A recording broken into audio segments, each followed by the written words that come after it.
And now we're using combis like crazy. We were definitely overusing them for a year because we're using these really killer Ferrari pieces of equipment to melt cheese to make quesadillas. But we've cut our cook line in half. We're a completely different operation.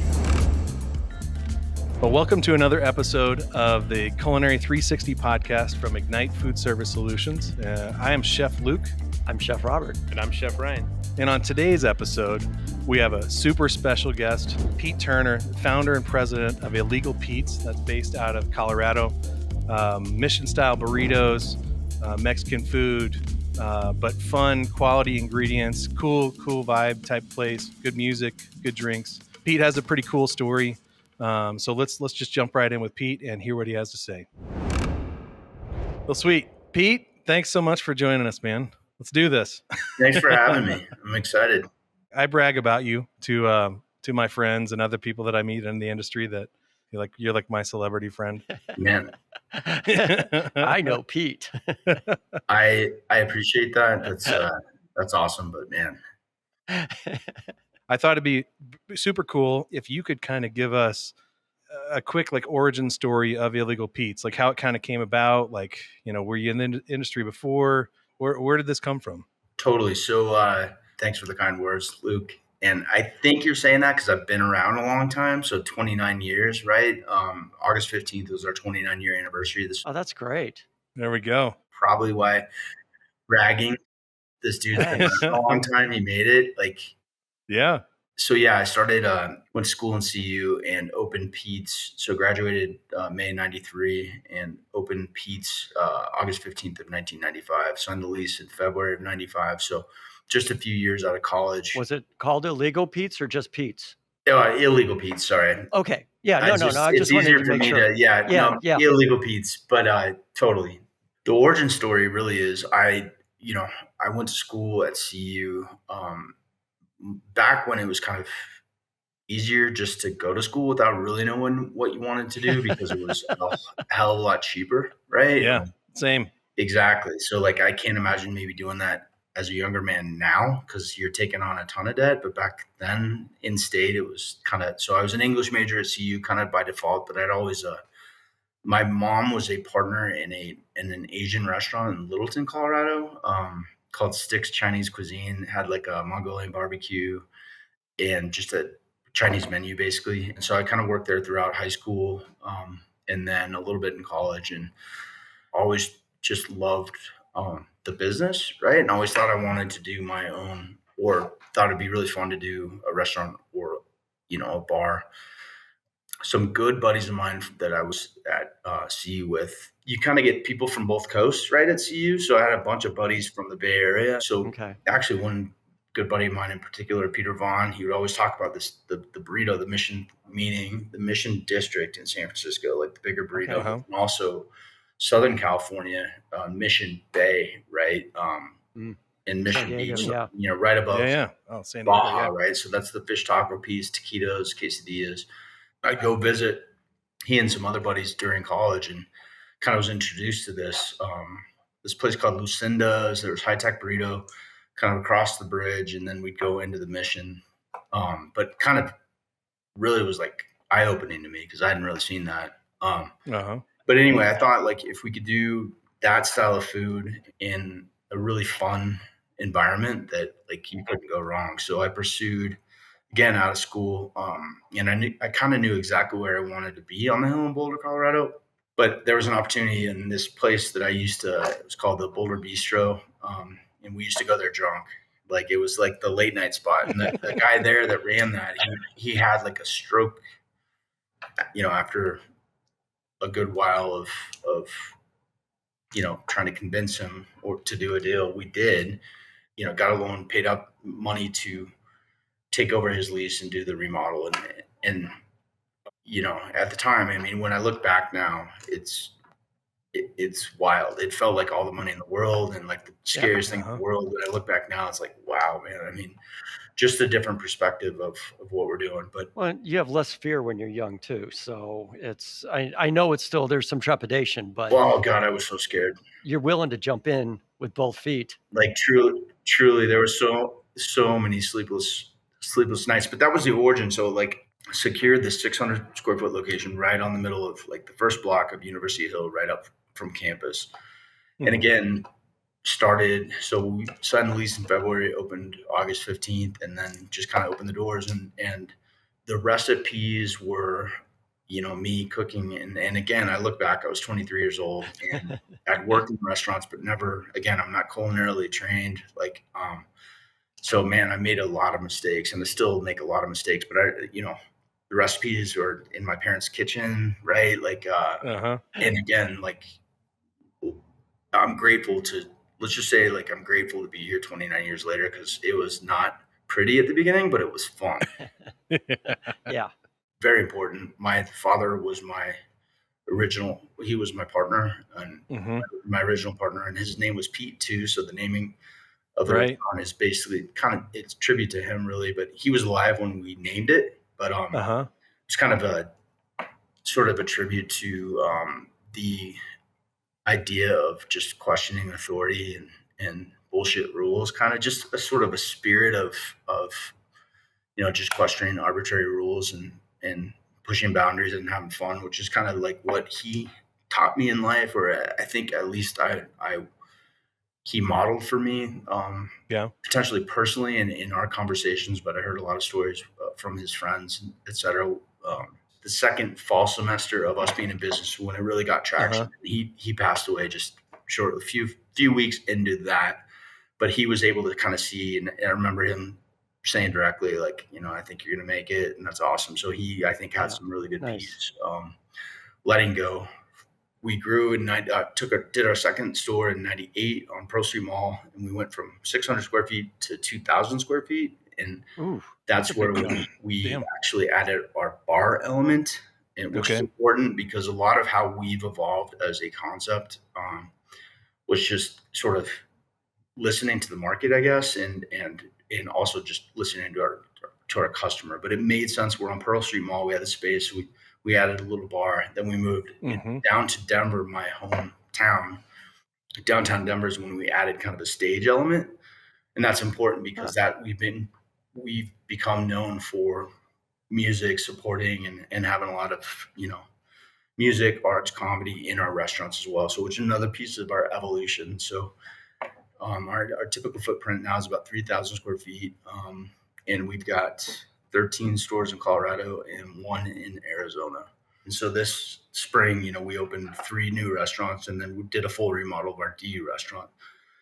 And we've never done anything like that, 4 stores in the span of 5 months, and that we Right. probably will never do it again. And it was really challenging, You learned your lesson on that one. but that represents kind of the next origin story, honestly. So man, that was much more of an answer when you asked for origin story. I gave you sort of an old one, but I feel like we're in another origin story right now in a really No, interesting way. I think it's amazing. And I mean, thank you very much for sharing about your father and his piece and all of this. Like that's super cool. And I love that he, has like a lasting imprint on you on how you do business and all of that. Like that's fucking awesome. I really dig it. Hey, Pete, so you said you started off like doing mission burritos. How has the menu evolved over the years? And do you change things a little bit by the neighborhoods that you go into, or you're kind of like everybody's willing to accept what Illegal Pete's menu is? So the first restaurant was just the burritos. We didn't have a fryer. It was so small. And so the second Yeah. restaurant, Pearl Street, we added the mission fish tacos, Okay. taquitos, Hmm. quesadillas. So I would say that was the biggest evolution of our menu. But it's basically been pretty similar. We added pesto along the way. We've always had green chili because I love green chili. I just love green chilies. And in All the fact, Hatch green chilies are in right now. I just had some the other night. well, Robert, so we do, we get our Hatch chilies from Bueno and Hatch, right? And so, Yeah. we have our own bottled salsas with Hatch chili in them. But I truly like, and Hatch is amazing, but I'm kind of like, we're now, I was kind of like in the last, and shout out to Hatch, but I'm kind of in the last couple of years, like, why have I not been doing? Because you hear the Hatch Pueblo, and we're in Yeah. Colorado, so Okay. like we're gonna go down and check out, our friend, and we're gonna hopefully go with their chilies, and there's because I'm a Colorado dude, and Right. again, shout out to Hatch, you guys have an amazing product, and we've been selling tons of it. Anyway, so we're looking at that. We added queso, I don't know, 20 years ago, maybe. Mm-hmm. We've added, man, so we've fished, but it hadn't changed a whole lot, to be honest, Robert. We've done a couple of different sauces, and we've always been tweaking our recipes, right? Okay. That's great. Colorado, we think we know our market pretty well, Yeah. and they're different. Like Fort Collins, when we moved up there, was a lot more beef, let's say. Okay. But again, it's pretty typical. We know kind of know what to expect. Arizona is our other out of state market, but it actually translated pretty darn well. We added breakfast. Gosh, probably 25 years ago. Yeah. We're about to launch in November. We're going to launch our vegan protein, which we've been working on trying to figure out the right solution there for, I don't know, 5 years. Well, and those products they've come a long way, over the last, let's call it 10 years even. When we first started seeing, like even like the analog meats, right? Like anything like along those lines, like in the beginning, it was, I mean, I hate to say it, it was like cat food. It's gone through some really interesting evolutions, and where we're going to land is pretty natural. I mean, it's pea protein and mushroom, right? Uh-huh. Yeah, what I really love is when I do go into the stores, not to eat, but in this capacity, working as one of your partners, is how much fresh food I see. Oh yeah. All the fresh avocados, all the corn. I mean, everything. It's like it's if you don't know this concept, people would be like, oh yeah, it's just another, college bar, with Mexican food. No, you go in and, the meat's being cooked. It's all fresh. Everything is just top notch. And it's really impressive to see that behind the scenes.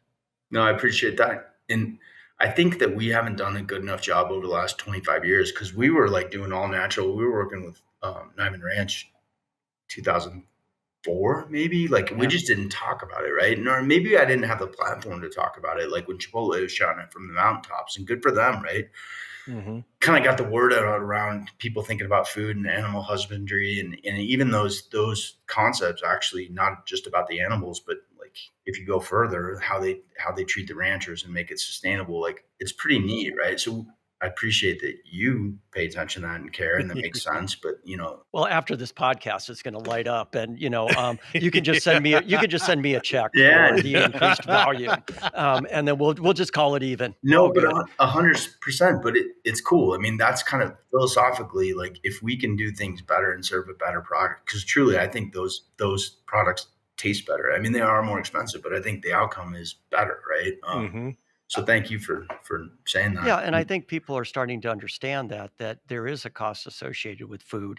There's always going to be somebody who's, they can't afford it. That's fine. And they can go to another restaurant and they're still going to get good food.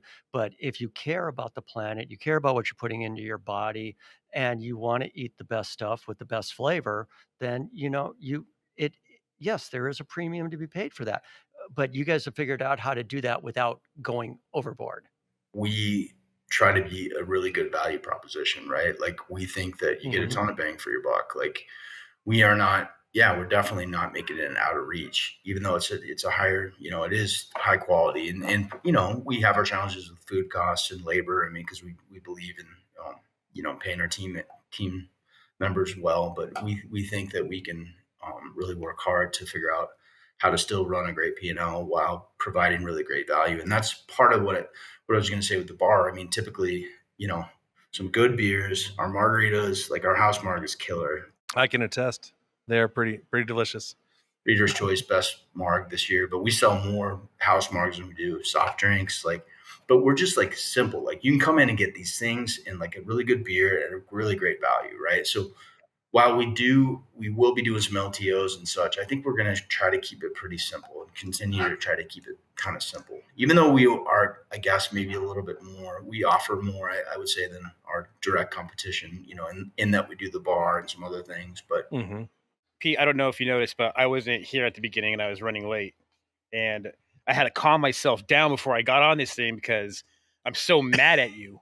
Because I would go to the gym 5 days a week. And every day on my way home, I would go to Illegal Pete's on Colfax. Yeah. And it wasn't the burritos that got me fat. It was the 6 margaritas that I drank at the bar that got me fat. Dude,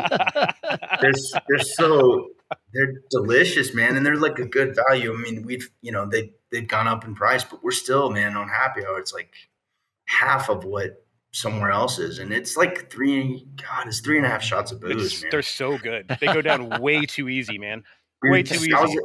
Styles of silver, like it's good booze too. Sorry, I mean, thank you and sorry. And then you're like, oh man, this margarita's going down. Might as well do a shot with it. And everyone's like, I'll do a shot with you. Then I have like 5 new friends at Illegal Pete's. It's pretty easy, especially that bar too, man. It's pretty easy to make friends there.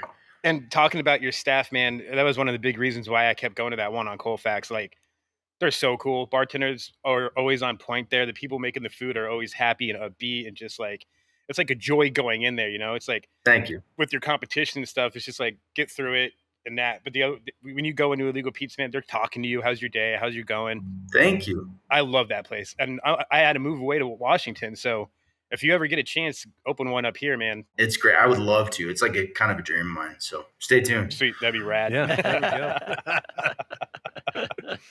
But no, I love hearing that. And again, you know, that's the challenge too, right? Like, I mean, we have a promise to uphold, right? We were talking about the origin story and really it came, you know, I went to school at CU and it just felt like all my options as a student where I wanted to do business and go eat, I'd get the same, like, no service or anti-service, almost like they're doing you a favor. Yeah. I'm like, man, that sucks, dude. Like, how hard is it just to be cool to someone, right? Like, I get it, but like, but it's hard to maintain that, man. It is. And you don't nail it every day, right? But I'm really glad to hear that. So thank you for sharing that. Cause that's it. That's the goal. Right. And that's what we kind of keep talking about with our team members and ourselves, honestly. And work's not always fun and, you know, but it's part of life and let's make the most of it. And we're in a human business. So let's try to be human and connect. Right. Totally. So, I'm going to redirect us just a little bit. So one of the things I really wanted to talk about, and we don't need to talk about like specific brands or anything like that, but you know, when you first open up the first location and, you know, think about like the equipment package that you had then, and obviously, you know, things have changed, but being able to see it through an operator's lens from, you know, the mid 90s, you know, almost 30 years down the road now, you know, like what has that roller coaster been like for you, just to see like the evolution of equipment, how you use that equipment? You know, what have you seen? We were cooking like people have cooked for thousands of years, right? Like flame and burners and a flat top. Right. So that's what I knew. You know, we sort of try to make it less difficult on ourselves from going to char broilers, which take a little bit more maintenance. When you opened up the first Pete's, did you buy used equipment or new equipment at the first Pete's? Because so many times new places go and buy used stuff and then they find out that just breaks right away. We actually bought new stuff, but all I had a char broiler. Yeah. I had a 6-burner stove and that was it. I had a 3-door reach in, a 3-comp sink, and an ice maker. Yeah. And a Pepsi machine. And truly that was it. I mean, we had the hot table, we had the cold table, and that was literally it. So we grew, but we got a little bit more complicated on old-ish typical equipment. Basic. It's still tried and true, right? You watch The Bear, that's what they're using. Absolutely. Yeah. Then along with that comes the hoods and everything else, and it just got really complicated and expensive. Well, you got, 8 pans, 9 pans on a 6-burner range. You got to figure that out and do something. There is some maybe romance perhaps in working over a really hot stove and greasy and like the fire. I mean, it is fun, but like, but can you make it less hard on ourselves? Like, I don't know. You know what I'm saying? Like, had you asked me 3 years ago what we'd what our kitchen would look like, there's no fucking way I would tell you that we'd be where we are right now. Or 4 years, certainly 4 years ago, certainly Right. 2020 January, no way. I was introduced to Luke post-COVID by Tim Rickard. Shout out to Tim Rickard. I need to call him. I guess there's nothing more simple than putting tortilla and cheese on a flat metal griddle, but it's big and it's hot and it's got a hood, right? So, but he's like, man, you should go look at these Vector ovens. And that's when we first tested. It was and I was just like, whoa. And now we're using combis like crazy. Like that's doing the bulk of it. So we've cut our cook line in half, which is less hood, less Ansel, less HVAC that you're pulling in and out, and so you're saving that. Right. Just predictability. We're a completely different operation. How long did a quesadilla take on the flat top? How long did it take when you first put it into the Vector?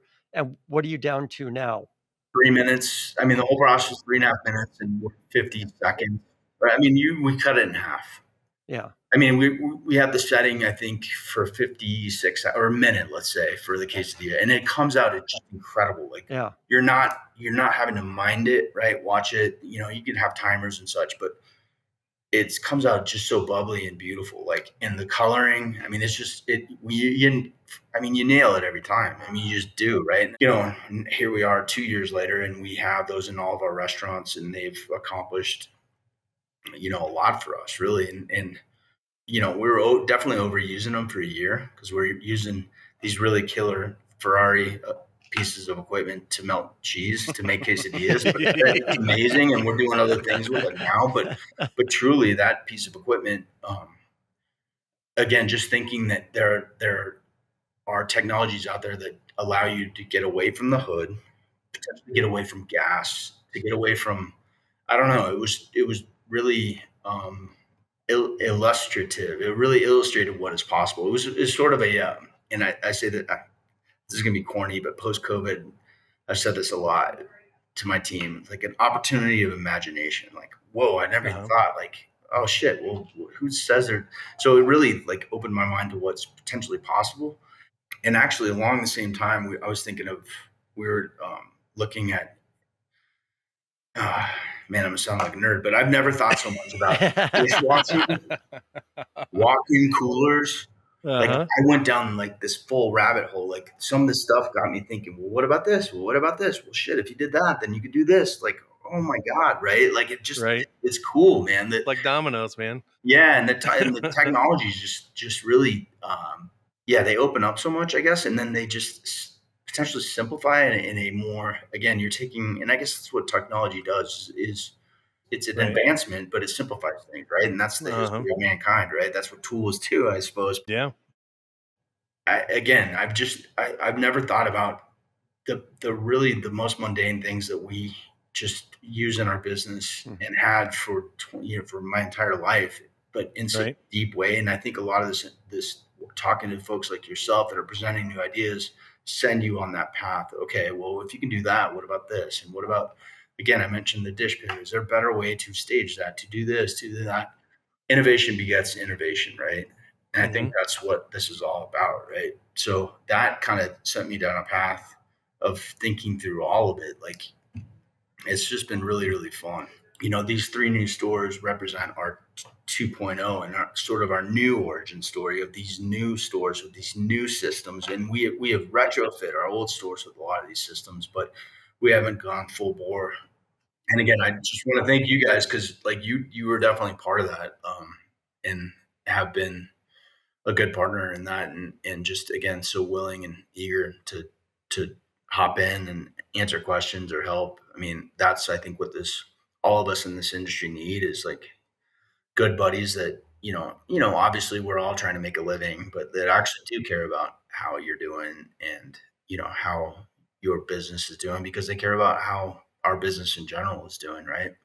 I'm pretty sure he just said we get free burritos for life.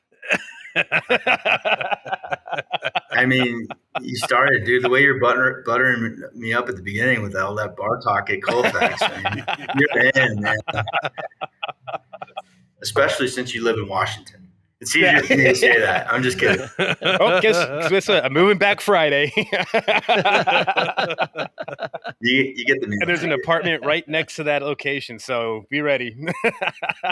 So earlier in the conversation, we were talking a lot about, the I want to say, I'll use the word aura again, but like the vibe of Illegal Pete's, right? And it was, obviously great food, fast food, and like, oh no, sorry, I didn't say that right. Fast, food.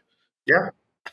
The music piece of it, like I feel like that was a piece, that was a big draw for me. Like the feel of having a music vibe that was a part of the food scene. Also, it spoke to a lot of us, like industry employees, right? People that were in the industry. Like I knew other cooks that would think about Illegal Pete's, and it was a common conversation. Like, well, that's a place for us, right? Like that was a place that we could relate to as well, because it was it was good food, but it was a place that we could kind of be ourselves. Like we really enjoyed that, right? Because of the music piece and the bar scene, right? It was it was a lighthouse for all of us restaurant employees to come in on. So thank you very much for providing that. It's an industry vibe, dude. Yeah, it totally does. Yeah. And it's like people in the industry know Legal Pete's and they're like, that's where I go and chill and have food. It's like, yep, we have beers after work. Like that's the place to go. Like down on South Broadway, Colfax. I remember the one on 16th Street Mall. Yeah. Like we would work our shifts. We're like, let's go get some nachos and down 20 margaritas and then chase them with Coronas and then go home. That's so awesome to hear, because that again, we're all in it, right? We're all industry people. So when you're at Pete's and you see your industry brethren from the other restaurants, like you build that, and we're built for that too, which is cool. And that was always our intent, right? With the bar, we wanted people to get to know us through a $3 Coors Light. That's fine. We're not trying to turn tables. Like if you want to hang out and get to know us through this, and like, oh my, I didn't know they had burrito. Like a lot of people get to know us in that way. So that's cool to hear that translated, and it made me think, man, we really need to continue to pay attention to that. That's the soul of it, man. That's hard. Again, there's a certain amount of freedom and individuality that you need to always engender in your team to allow that to actually happen authentically. Right. So we can't lose sight of that. Yeah, definitely. Pete, besides mission food, what do you like to eat? Man, I love, gosh, what do I love? Well, I love sushi. Gosh, really good pizza. Yeah. And my kid, dude, so I've got 10 and a 7-year-old daughters, and they don't like melted cheese. They're like kids, and they won't eat mac and cheese, like pizza. Oh my gosh. Yeah. No, like grilled cheese. So anyway, anytime I can get pizza, I'm like, fucking pumped. Yeah, if I'm gonna splurge on myself, I'm gonna go get some delicious sushi, pizza I love. What do you like to wash all that down with? I don't drink a lot of beer anymore. I drink vodka sodas a bunch and a lot of tequila. I'll drink a lot of tequila. Yeah. If I'm drinking, like, I'll drink kind of shots of tequila and vodka sodas. What tequila? Man, so we carry our buddies from Boulder. There's a brand called Suerte. I mean, they're out of Mexico, but Lauren's really good. Like I love Suerte, Don Julio, classic. But yeah, man. So I drink tequila, vodka. I mean, I will drink a delicious beer. I just can't drink as much as I used to, which kind of bums me out because I used to be able to drink tons of beer, and it's just like I don't know if it's my old man bubble guts or what, dude.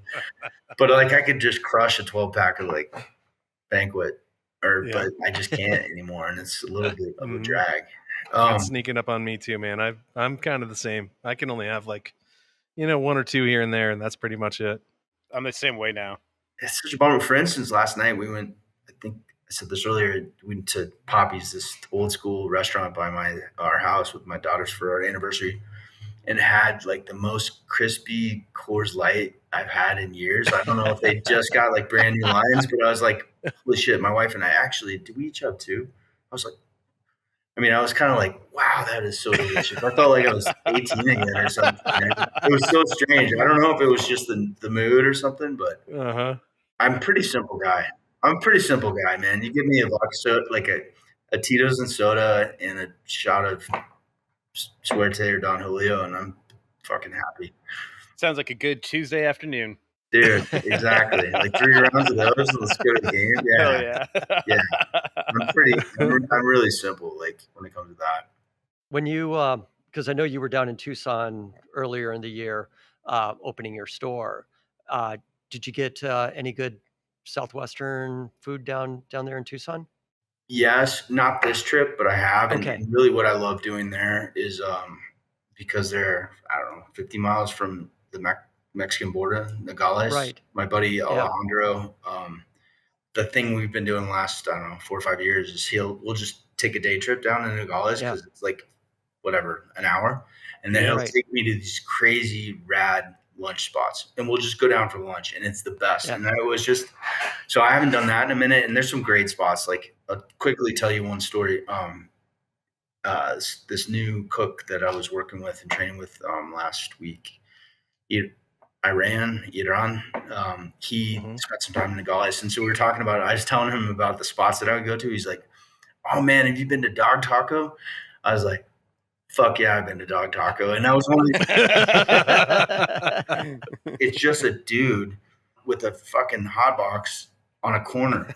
Dude, and they just put like their fucking like fucking char in the bottom of this box, and he'll like has a box of tacos and he sells out.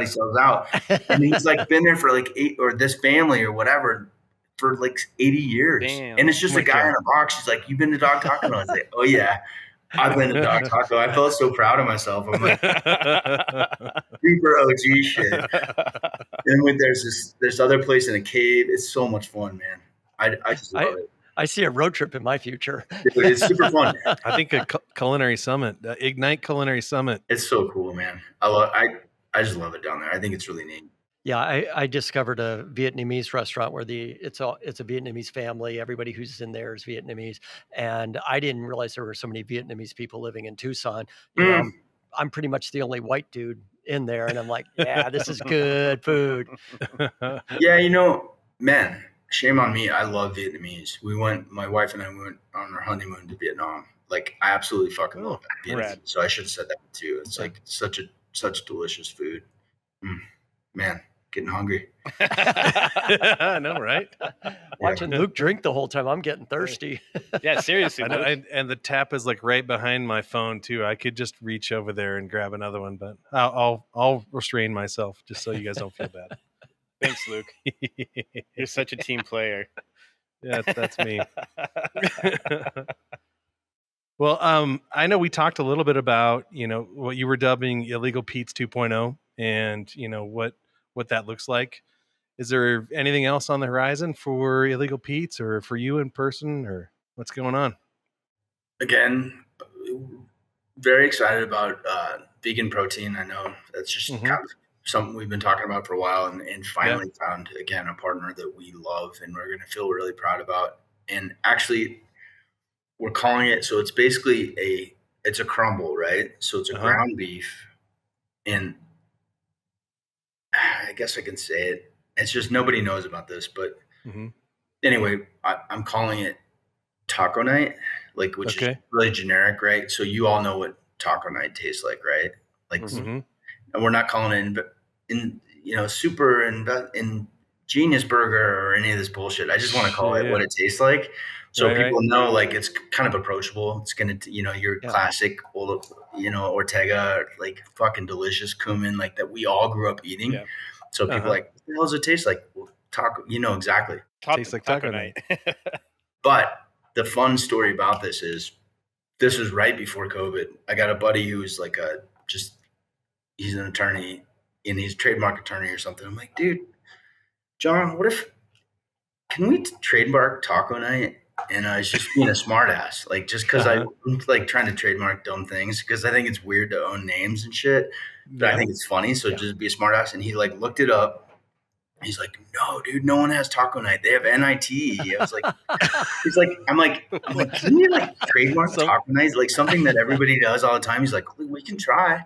And so like we did it.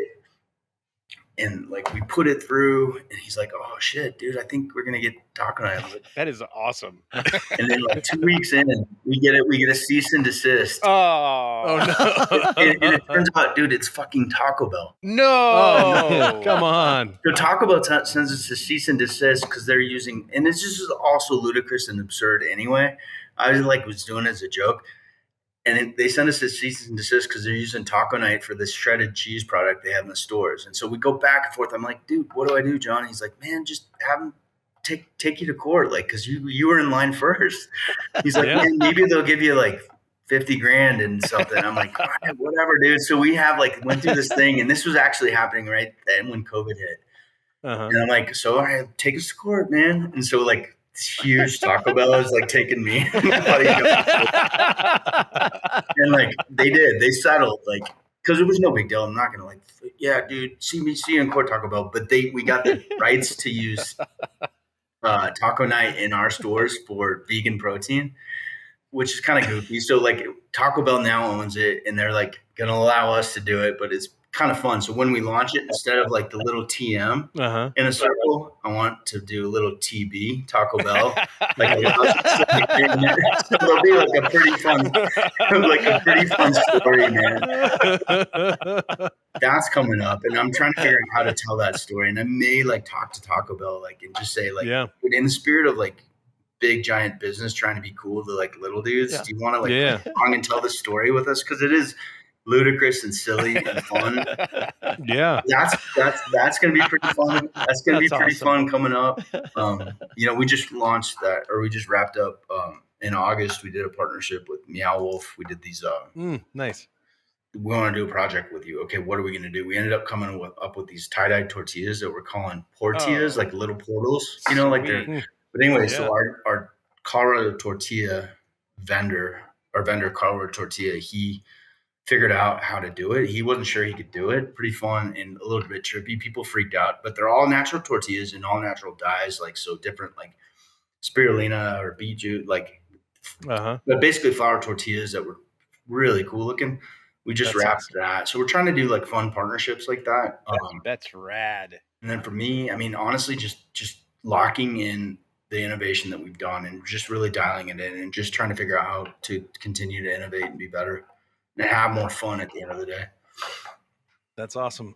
Well, anytime you want to get back in the kitchen with us again, I know we'd all love to have you. For sure. Coming up, I mean, I'm sure soon. And then our chef Gabriel, like he would love to.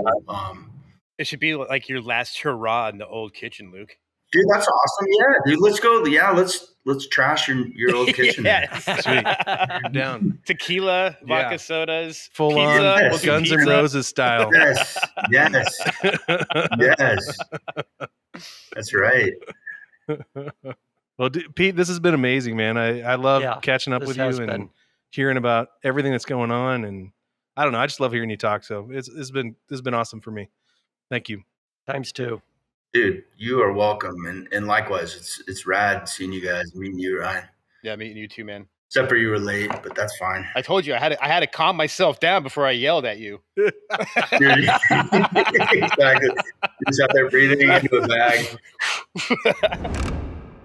I've known Pete kind of loosely for a while, longer than I've worked with Ignite.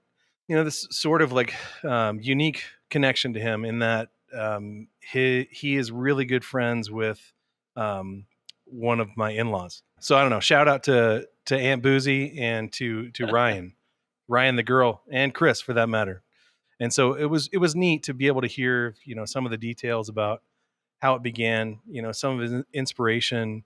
Very very cool to hear the connection with him and his dad, and how that's still a driving force for the culture and for the path that it sounds like Illegal Pete's is taking. So I thought that was super cool. I loved hearing that story. I just kind of dig I don't know, it's like this Colorado vibe that I keep hearing about, where everybody's just kind of like, they're doing things differently there. And I like the attention to quality in all aspects of the restaurant, from the food to the service to taking care of the people to, to everything. So I thought it was a great story. He is like Legal Pete's vibe. Like, Yeah, totally. You walk into one of those restaurants, you're like, oh yeah, it's him. Yeah. Right. No, you can see his fingerprints on everything. Yeah. The whole experience of being there. Totally. Such a reflection of a person on how to operate a business, how he does, and like be successful, being like that kind of a vibe. Like, it was great story, great product, great food that he does, and he runs a really great business, and it's just really cool to see that. Yeah. It was really cool to hear him talk about innovation in the kitchen and things like that as well, like how excited he gets for it, and like, because a lot of people are like, no, it's terrifying, I want to keep it this way, but he's like, give it to me, like I'm ready, like this is cool, right. I want to do this, I want to keep going, I want to keep growing. Like, it's cool to hear that. Yeah, I hadn't thought about that. That's a cool point. I do think, for the most part, people that are, lifer restaurateurs or lifer restaurant employees, you kind of get lulled into like, all right, well, this is how I do this. I'm always going to do it this way. I'm never going to change. I'm never going to evolve. And so, yeah, you're right. That was refreshing to hear, just like the openness and like kind of desire to, follow trends, to see what's possible, and learn and just keep learning about, what can be done. How can you do things better? How can you improve? How can you, and his emphasis on how to improve the experience for his team, right? Like that being like one of those three cornerstones of the business, that, I don't know, that's pretty awesome. You definitely don't hear that very often. Really awesome. That's cool. Great episode. Fun time chilling with I just can't get over it. Like, he's such a vibe, dude. He's such a chill vibe, and good stories, and it was fun listening to him talk about it. Sweet. And that was another great episode of Culinary 360. I hope everybody enjoyed it. So don't forget to get that subscribe button and click it. I cramped in my leg. Oh no. Eat a banana. You need some potassium. I got the name right this time. You did it. Ryan, you're the best. We're gonna send you a participation trophy. Ryan. Ooh.